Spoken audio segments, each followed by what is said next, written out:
I'm Matthew Landress. I work for Herman Miller. They're based out of Michigan.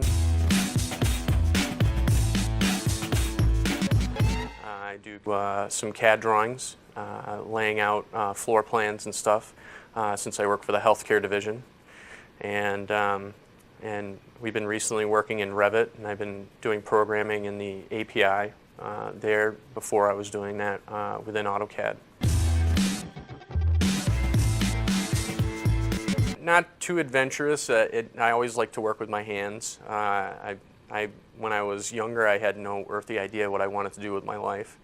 My aunt at the time worked for Bose, and she's like, "You don't know what you want to do with your life?" And I'm like, "Well, no." And so she got me into Bose and to talk to the sound manager or the sound engineers there, and they got me really interested. I went back to school and wound up in the tech department, and that's where I really found my niche. Working within hospitals is interesting because of the amount of rules. There's a lot of different rules that you would have, that other places don't have, like cleanability and things. So when you're designing areas, you not only have to think about cleanability, but you also have to look at how that whole design is going to work.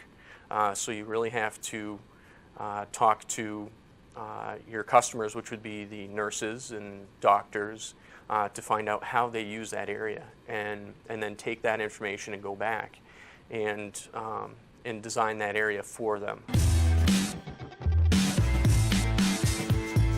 That actually plays a huge role because not only when you're designing a space and stuff like that do you have to be creative, but part of my job is also to make the designer's job easier, the programming aspect of it. So I have to look at the way that we do things today and the process that we have, and how can I make that process better? What changes can we make to, so we're not doing the same things over and over again, so they can get designs done better, quicker, faster, and not having to worry about some of the smaller details as much.